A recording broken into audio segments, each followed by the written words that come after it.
planteamos la legalización del aborto para que deje de ser un privilegio de quienes puedan pagarlo. Crecimos en un espacio en donde integramos movimientos por los derechos de sectores excluidos con los que compartimos el planteo del derecho al aborto como derechos humanos de las mujeres.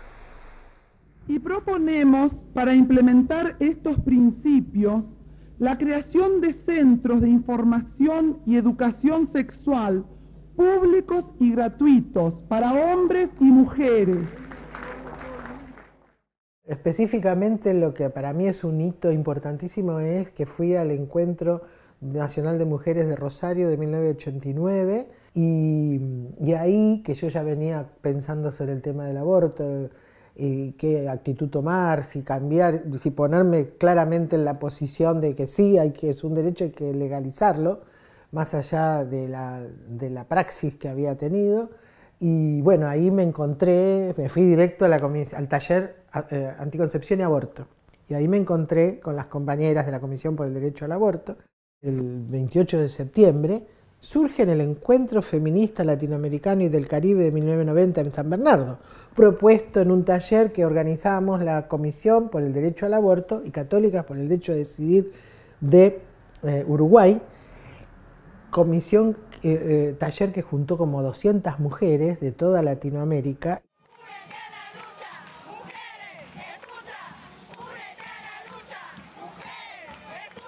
El foro se inició como un grupo que no era un grupo de mujeres, era un grupo mixto, de discusión de temas de salud y derechos reproductivos. Foro de Derechos, el nombre fue a partir de trabajos concretos realizados en temas de salud, desde los cuales vimos que el tema no era de salud, sino derechos. Y desde la instalación a nivel internacional, mediante mecanismos políticos y mecanismos discursivos que fueron instalados por el movimiento feminista,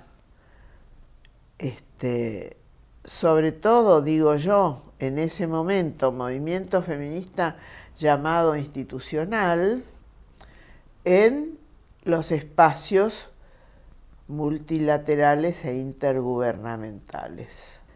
Porque después muchas de esas mujeres que instalaron esos discursos se movieron a un feminismo mucho menos institucional y crítico.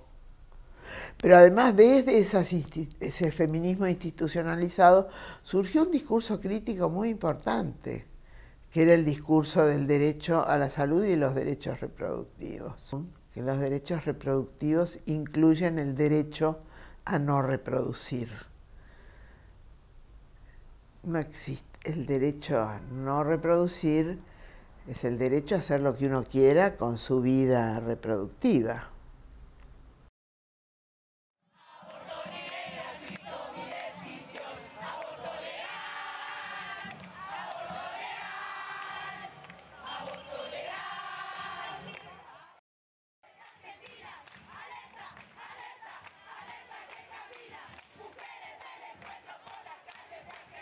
En la década del 90 y acompañando procesos internacionales, pero también procesos nacionales, se constituye Mujeres Autoconvocadas para Decidir en Libertad, que es una colectiva también muy interseccional, que hay mujeres de distintos espacios, de distintos lugares y de distintas pertenencias ideológico-políticas, que van a organizarse para 3 instancias que creo que son muy importantes. Una era la reforma constitucional de 1994, donde se luchó muy intensamente para que no se introdujera la cláusula barra, que es el origen de la vida desde la concepción.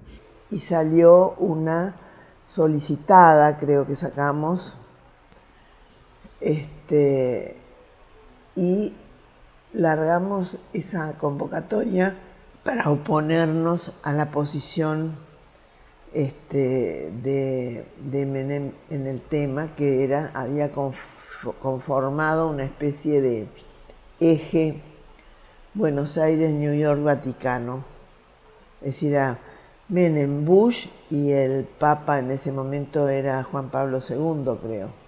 Entonces nosotros teníamos muchísima legitimidad al momento es que se abre el debate sobre aborto por la acción del presidente de alineamiento con el Vaticano en relación ya a la cumbre que estaba por realizarse de población y a la que se venía, que era la de Beijing. Fue intempestivo, fue totalmente inesperado. Acababa de salir del horno la primera encuesta sobre aborto. Salimos a enfrentarlo, obviamente. Salí a enfrentarla, porque imagínate que la única que dependía del presidente era yo. Aún así, creo que esta batalla que nosotras dimos sirvió para que se abriera algo que nosotros queríamos abrir en el bloque de la mayoría, digamos, que era la libertad de conciencia, y lo que vino después fue mi renuncia a la conferencia. Me quedé hasta Beijing, hasta la preparatoria en Mar del Plata. Argentina tenía la responsabilidad de la preparatoria de América Latina. La delegación argentina, cuando llegué a Mar del Plata, estaba tomada por el Opus Dei. Si no hubiéramos estado ahí, creo que se rompía la cumbre, o sea, el Opus Dei iba a romper la cumbre porque la Iglesia no quería llegar a Beijing y porque Naciones Unidas tampoco tenía muy claro el apoyo a las organizaciones feministas que venían planteando lo que fue la cumbre paralela.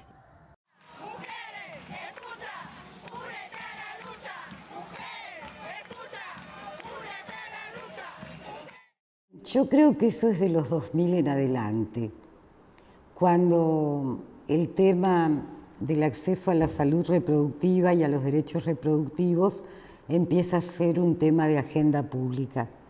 Yo creo que eso empieza a discutirse ahí cuando se dicta la Ley de Salud Sexual y Reproductiva, que lo hace Ginés González García, cuando se dicta la Ley de Educación Sexual, siempre tropezando con resistencias fuertes de muchos sectores políticos.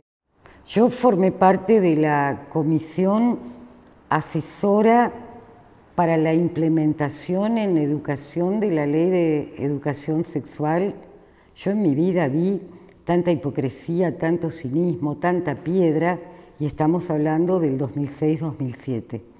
Tanto hacerse los giles respecto de cosas que hay que decir claramente, ¿no? Era muy divertido. Por ejemplo, en esa reunión, yo entiendo, yo también fui autoridad, no podés dejar gente importante afuera, pero esa comisión estuvo integrada por la asesora legal del CONSUDEC, del Consejo de Educación Católica. ¿Ustedes saben lo que es discutir con esa abogada?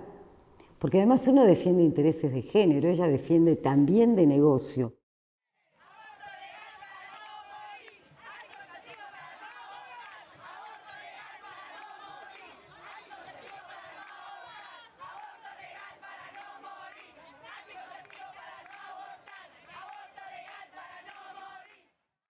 La lucha por la legalización del aborto, que lleva muchos años, que se constituye en un momento dado a través de la campaña nacional por el derecho al aborto legal, seguro y gratuito, surge con un objetivo muy claro de lograr la despenalización y la legalización del aborto. Por ello, la primera estrategia de la campaña es la presentación sistemática de proyectos. Frente a reiterados fracasos de que se debatieran los proyectos, pero no solo por eso, sino por la percepción de necesidades, por perspectivas feministas diversas, surgen distintas formas organizativas que van a llevar adelante un largo proceso que creo que van a abonar muy fuertemente a lo que se llamó la despenalización social del aborto. Una de las primeras redes es la red de socorristas, de hecho se llama Socorristas en Red, que surgen por la necesidad de acompañar a mujeres en el proceso de abortar. Esa red, que surge más localizada en Neuquén, rápidamente se va a expandir a nivel federal y también a nivel regional. Y empecé a trabajar en socorrismo. Empecé a ser socorrista y esa tarea a mí me conecta fuertemente con las compañeras del barrio. Yo formo parte de la red Los Lagos de Socorrismo, Socorro Rosa. En Villa La Angostura tuvimos la suerte de que desde el principio tuvimos médicos amigables. Hoy en día están dentro de la red de profesionales por el derecho a decidir. Las salitas y el hospital tienen hoy un consultorio interdisciplinario de atención para orientación, se llama así. Pero desde un principio tuvimos un acompañamiento y la verdad es que eso nos dio a nosotras una tranquilidad. Más allá de que Socorrista en Red tiene un trabajo muy interesante y muy serio en ese sentido, teníamos plenaria cada 6 meses, una regional y una nacional, donde se ponía todo se ponía ahí para charlarlo, y había profesionales que nos orientaba, nos asesoraba. Acorde, digamos, a el lema de la campaña, que es educación sexual para decidir, anticonceptivos para no abortar y aborto legal para no morir, surge también las profesionales de la salud por el derecho a decidir. Que estos son un conjunto de profesionales que trabajan en el sistema público y que se organizan de manera federal para llevar adelante y garantizar el acceso a la interrupción legal del embarazo en ese momento, y que tienen un rol clave y fundamental hoy en lo que es la implementación de la interrupción voluntaria del embarazo. A su vez, a partir del 2006, que está la Ley de Educación Sexual Integral, también se organizan las docentes por el derecho a decidir, que van a intentar, o no van a intentar, van a desarrollar los contenidos de la ESI en sus lugares de trabajo, escuelas secundarias, terciarias, profesorados y de formación, las escuelas de formación docente, donde van a incluir la cuestión del aborto y la van a llevar adelante en los procesos de implementación dificultosa de la ley.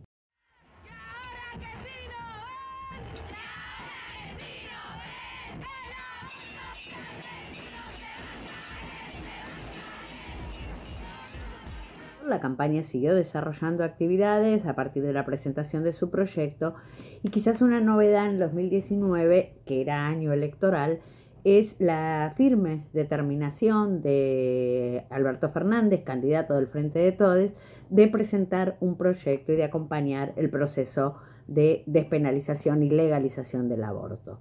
Frente a la presentación del proyecto, de lo cual nosotros como campaña formalmente tuvimos conocimiento igual que el conjunto del público, bueno, se da el proceso del debate legislativo, que es conocido por todos, porque una de las cosas interesantes que también pasó el 2018 es el registro que hay de la enorme cantidad de gente que lo siguió por streaming al debate, con lo cual estaba claro que el tema del aborto ya no era privativo de un grupo en particular, sino que se había expandido de manera muy importante por el conjunto de la sociedad.